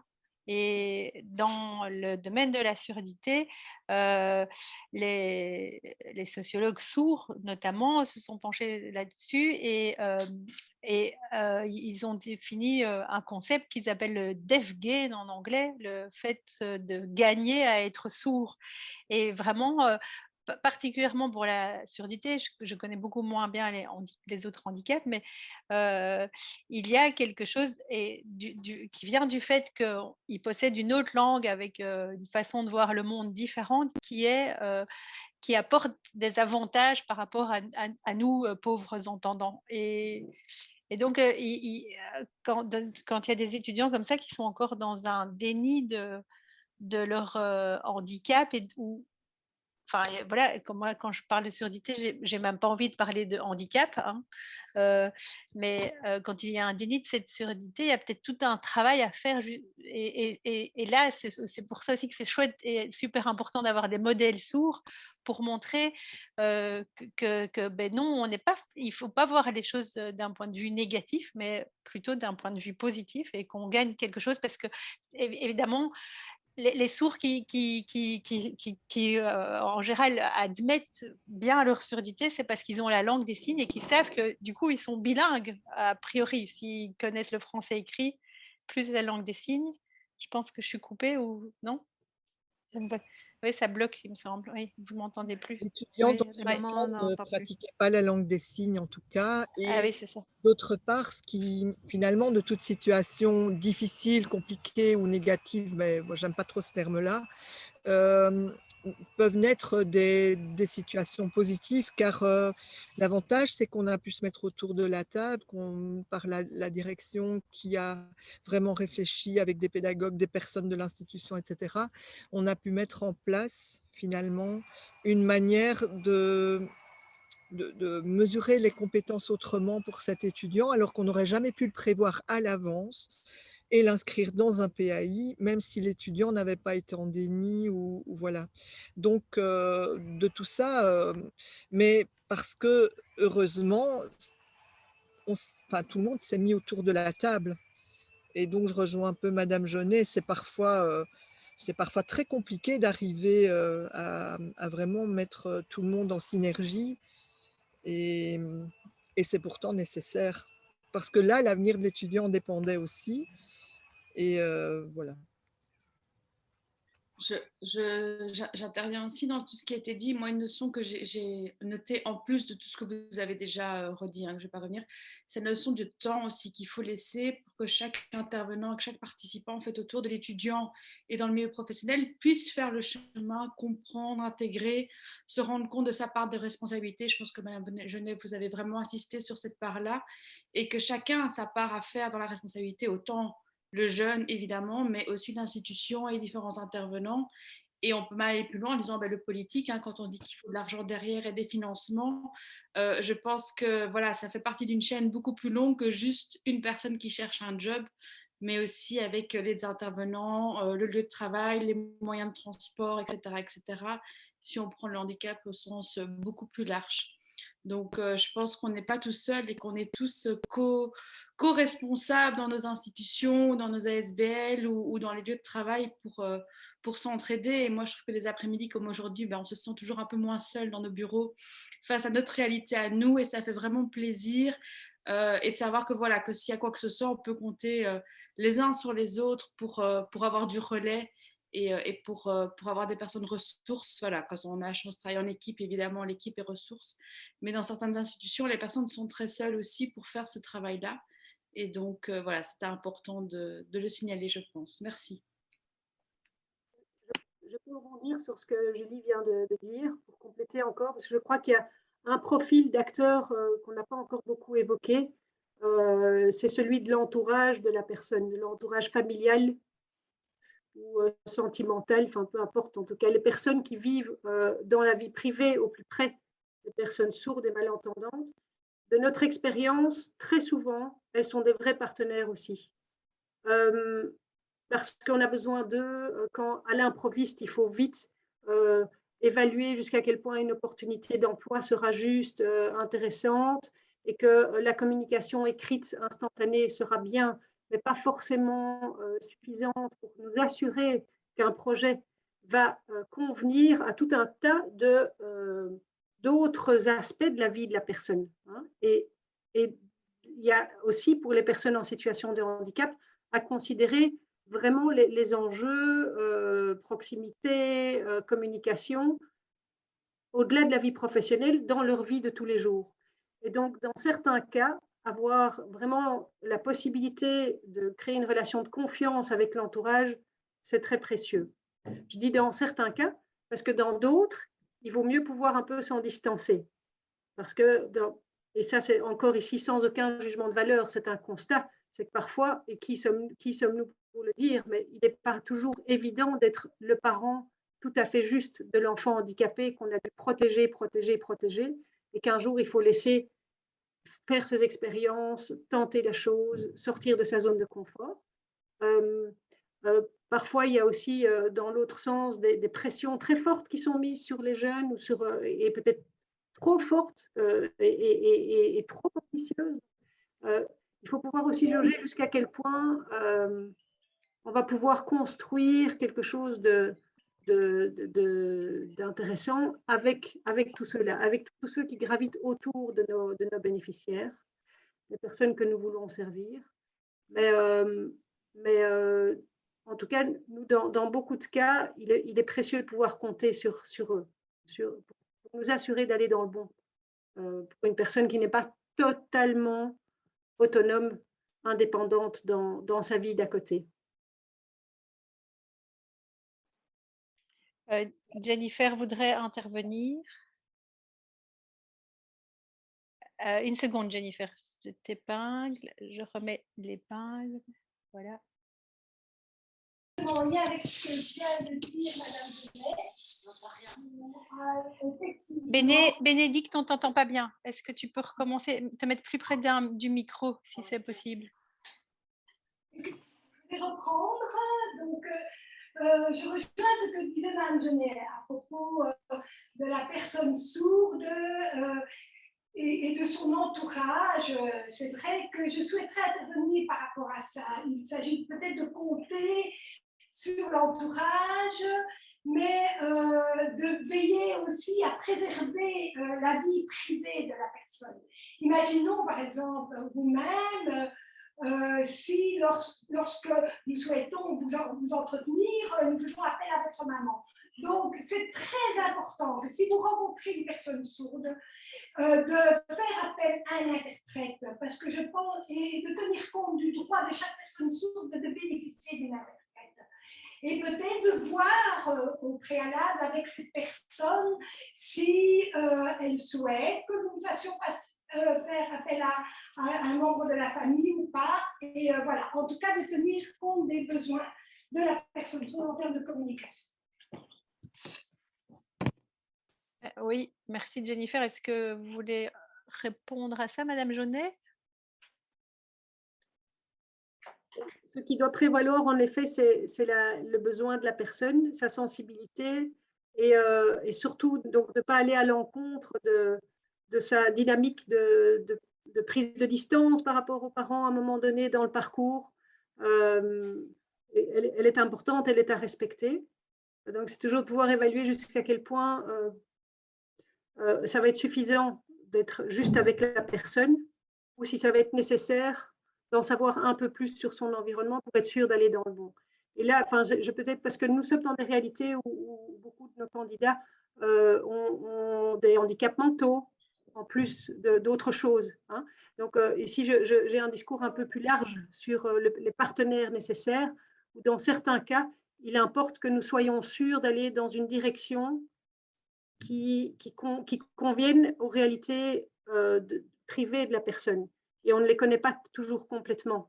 Et dans le cas où la personne est en partie en relative dépendance encore de ses parents, il faut y être attentif aussi. Maintenant, si la personne a en effet juste une déficience auditive, mais est totalement autonome et indépendante dans tous ses choix fondamentaux de la vie, ce n'est a priori pas du tout pertinent de le faire. C'est dès lors qu'il y a aussi un cumul de petits handicaps ou de petites limitations qu'il faut pouvoir y veiller très très fort.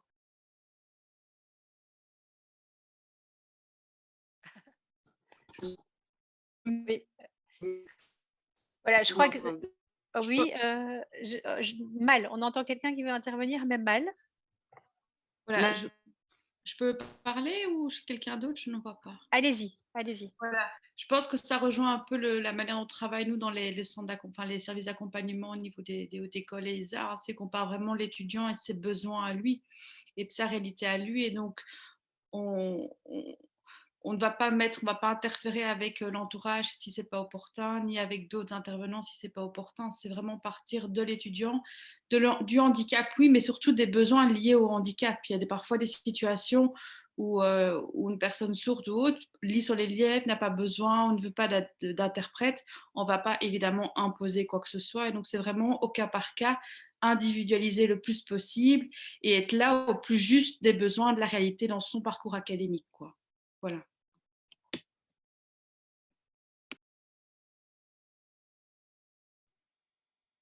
Si je peux me permettre d'intervenir, si vous m'entendez.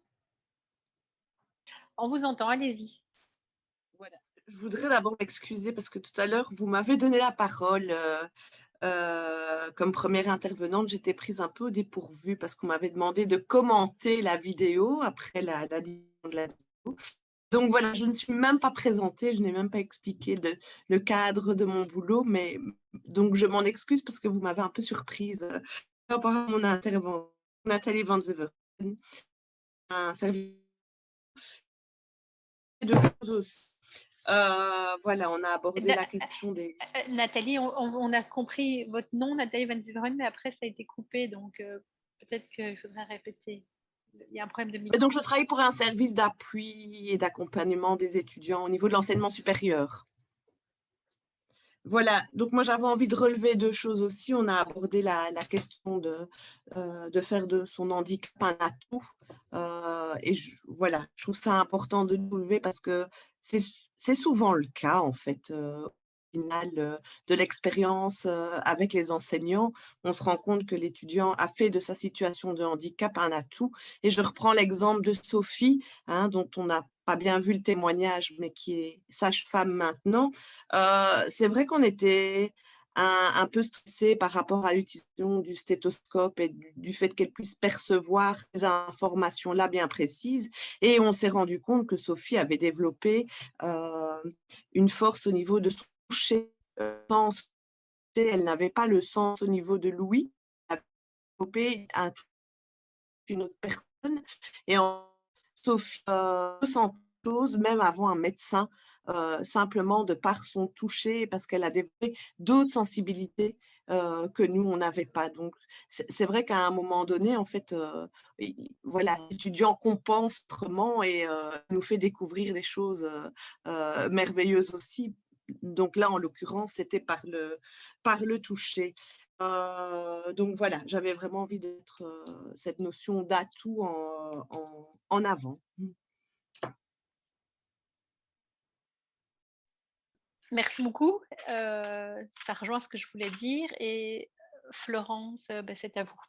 Merci. Je vais juste rebondir sur ce que Nathalie vient de dire. Comme je le disais tout à l'heure, je pense que nous, la meilleure aide qu'on a eue par rapport à la sensibilisation au niveau des enseignants, c'est le fait d'avoir eu l'opportunité d'avoir des étudiants sourds qui ont fait des études, notamment en faculté de droit, et qui ont pu faire oublier à leurs enseignants le fait qu'en effet, elles étaient sourdes, au point qu'une des deux étudiantes a été engagée comme assistante plus tard, et ils sont revenus vers nous en nous disant mais ah oui, ok, mais maintenant elle doit aller à une conférence, elle aura besoin d'interprètes en langue des signes. Et je trouve que quelque part, on a atteint l'objectif, c'est-à-dire qu'elle a été recrutée comme n'importe quelle autre personne pour ses compétences. Et comme pour n'importe qui, il suffisait de mettre quelques adaptations pour qu'elle soit dans quelque chose de confortable pour son travail. Donc j'ai l'impression qu'il y a aussi tout un travail qui a été fait à ce niveau-là, en tout cas dans nos services. C'est pour ça que j'aime bien dire que nos étudiants sont souvent notre meilleure publicité, leur réussite en tout cas et leur parcours. Donc voilà. Et c'est vrai que comme le disait Nathalie, comme le disaient d'autres, pour certains, en effet, ils ont acquis une forme d'autonomie, une forme de maturité aussi, qui fait que par rapport à l'étudiant lambda, ils arrivent avec des capacités que l'étudiant primo-arrivant n'a pas forcément encore, parce que voilà, il a été peut-être un peu plus chouchouté, ou mieux encadré ou autre.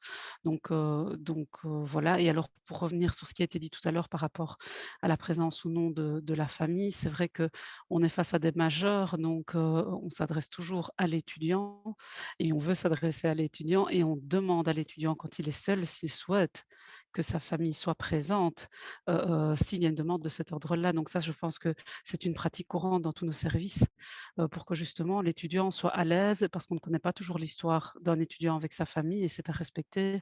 Et donc dans la mesure du possible, c'est clair que si on est face à un étudiant sourd qui maîtrise la langue des signes, on fera appel à un interprète. Voilà.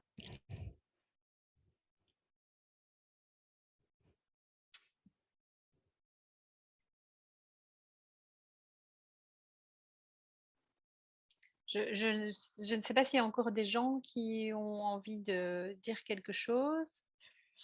Je regarde, j'essaie de retrouver Jennifer pour voir si elle est là. Non, je ne vois pas qu'elle réagit. Alors, je ne sais pas qui va se charger de faire la conclusion, parce qu'on arrive bientôt à la fin de ces... On va faire à deux, en fait. D'accord. Nathalie et moi, on va essayer de de la faire à deux, donc on va se compléter peut-être par rapport à tout ça. Moi, je voulais vous revenir par rapport, si on entame cette fameuse conclusion, si plus personne ne souhaite intervenir, je voulais revenir finalement dans le contexte où ce webinaire a été organisé, donc à savoir que malgré tout, le confinement apporte des bonnes choses, puisque c'est l'accompagnement de nos étudiants en situation de handicap et ici, en l'occurrence, les étudiants malentendants et sourds qui vraiment, leurs besoins ont été exacerbés pendant ce confinement et c'est pour ça que le webinaire a été mis en place.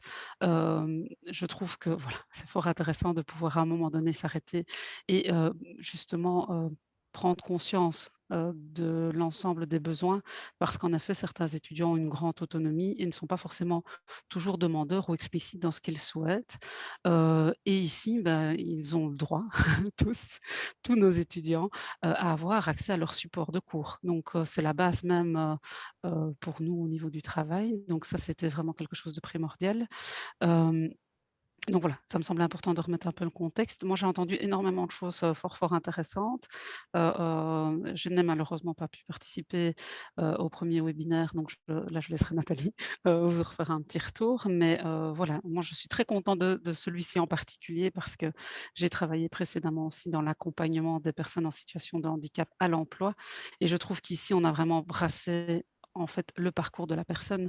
Une personne en situation de surdité ou qui est malentendant a le droit évidemment de pouvoir exercer une profession qui lui convient et je trouve qu'ici on a pu faire le lien entre ces deux morceaux. Il y a eu beaucoup de choses je trouve fort intéressantes qui ont été dites, notamment sur l'appréhension de la personne par rapport à son handicap, qui peut aussi déterminer l'encadrement, l'accompagnement qui peut être fait. Mais moi, je suis fort sensible à la notion qui a été abordée tout à l'heure, où finalement, il faut que ça matche. Cette idée, c'est que c'est comme dans les relations humaines, il faut que la rencontre se passe, quelle que soit la problématique de l'un ou de l'autre, il faut que la rencontre se passe. Et il est clair qu'on a tous une forme de responsabilité par rapport, que ce soit l'accompagnement, la formation, l'emploi, de toutes les personnes qui nous entourent. Donc on a une forme de responsabilité par rapport à notre environnement et donc je trouvais ça aussi, fort intéressant de mettre le doigt sur ce point-là, parce qu'on a tendance, c'est vrai, à orienter tout l'accompagnement, sur la personne en situation de handicap, mais on sait très bien en pratique que si on ne considère pas l'environnement, ça ne fonctionnera pas. La sensibilisation auprès des enseignants, auprès parfois des autres étudiants, c'est aussi quelque chose d'essentiel. Donc voilà, je pense que ça, c'était aussi quelque chose, en tout cas qui m'a pas mal marquée. J'étais très contente de voir, avec, madame Jeunet, de voir l'évolution de l'emploi des personnes en situation de handicap parce que, voilà, comme j'ai pu le faire précédemment, je suis très contente de voir qu'il y a pas mal de choses qui se mettent en place et notamment par rapport, à l'accompagnement des entreprises, parce que honnêtement, je pense qu'il y a des freins en fait qui peuvent être levés assez facilement, simplement quand ils savent qu'ils vont être accompagnés, que voilà, il y aura une personne qui sera à leur côté pour poser leurs questions. Inévitablement, on est dans quelque chose qui est beaucoup plus fluide, mais de part et d'autre, parce qu'on est dans la communication. Donc, voilà, j'essaye de revoir aussi. J'aimais bien aussi la notion que Madame Charlier a abordée, que le handicap dans ce contexte-ci en particulier, pour les personnes sourdes et malentendantes, il est de part et d'autre. Mais bien sûr, mais bien sûr, en effet, oui, on est face pour avoir accompagné une personne sourde profonde qu'on a dû interviewer une fois, qui a accepté d'être interviewée, elle nous a demandé concrètement à être interviewée dans son langage, je veux dire dans sa langue première pour être le plus à l'aise possible. Et c'est vrai que c'est une étudiante qui oralisait extrêmement bien, mais j'ai trouvé ça en effet complètement pertinent. On demanderait la même chose à une personne qui est d'origine étrangère, qui serait plus à l'aise dans sa langue de base. Donc cette notion-là, je trouvais important de la souligner aussi. Et alors, voilà, Madame Marcus a insisté là-dessus et je trouvais que c'était important aussi. Il y a vraiment une notion, je pense, de culture chez les personnes sourdes, leur langue première n'est pas la nôtre. Et donc, inévitablement, on est dans un contexte parfois un peu différent et il faut considérer cet aspect-là. Et je pense que c'est une des particularités des personnes sourdes et malentendantes parce qu'il y a vraiment une communauté importante, des pratiques. Il y a des connexions, ils ont, enfin, je repense à l'étudiante dont je vous parlais, elle avait des connaissances dans le milieu, des amis qui avaient déjà fait plein d'expériences et en fait, elle arrivait elle-même avec énormément de solutions parce qu'elle a échangé avec d'autres amis qui ont été dans des situations proches de la sienne. Et donc, le gros du travail, j'ai envie de dire, moi, je l'ai mis en place, mais c'est elle qui est arrivée avec une partie de solutions. Et là, je pense que c'est vraiment quelque chose qui reste essentiel dans nos services, c'est qu'en effet, l'étudiant est acteur de ses études, mais également de son accompagnement. Donc voilà. Je ne sais pas si j'ai balayé tout, mais j'ai trouvé que voilà, c'était fort intéressant cet après-midi. Je ne sais pas si Nathalie, tu veux compléter? Écoute, Florent, je crois que tu as bien synthétisé les idées. C'est vrai que moi, j'ai vraiment apprécié la continuité qu'il y a eu dans ces différents séminaires, hein, où on a abordé vraiment l'accompagnement à différents moments de vie de la personne besoins spécifiques, donc l'enseignement, la formation, mais l'intégration socio-professionnelle. C'est vrai qu'on parle rarement, on parle peu souvent du après, et je pense que c'est très, très important de le souligner et de le soulever. Merci pour ce beau programme qui a été proposé par la saisie en 3 étapes. Voilà, moi j'ai entouré peut-être pour conclure, moi j'ai quelques mots-clés voilà, qui ressortent de ce webinaire très très riche, je trouve. Un grand merci à tous. Voilà, c'était le mot créativité, le mot de l'importance du réseau, hein, tout le réseau qui gravite autour de la personne et de l'impliquer, que chaque situation est unique avec des acteurs chaque fois différents et qu'il faut vraiment partir des besoins de chacun et d'avoir tout ce travail en réseau. La sensibilisation, hein, des milieux d'emploi qui est vraiment un point de départ super important et qui permet un peu de démystifier aussi à un moment donné une situation de handicap qui pourrait faire peur ou avec des mauvaises représentations. Parfois, une simple sensibilisation permet de débloquer beaucoup de choses. Donc voilà, ce sont un peu les mots-clés que j'avais entourés et que j'avais envie de remettre en avant pour conclure. Moi, ce que j'aurais envie de rajouter pour revenir sur ce que Nicole nous a dit en début de cet après-midi, c'est que vraiment un tout grand merci à tous les partenaires qui ont pu vraiment venir nous accompagner, et je pense que le terme est bien choisi, dans notre parcours aussi, nous, d'accompagnants. Donc, voilà, je trouve que c'était vraiment très, très intéressant de partager votre expérience, de partager finalement quel est votre parcours professionnel aussi, de voir les différents parcours des étudiants aussi, c'était fort intéressant. Le questionnement l'est tout autant, parce que je pense qu'il reste des questions, comme on en a parlé tout à l'heure, par rapport au fait de parler au nom de la surdité pour l'emploi. Il y a des questions qui ne sont pas fermées et qui restent ouvertes parce qu'il n'y a pas une réponse. Et j'aurais envie de conclure là-dessus. En effet, l'accompagnement des personnes en situation de handicap n'amène pas une seule réponse, mais une multitude en fonction des besoins de chacun.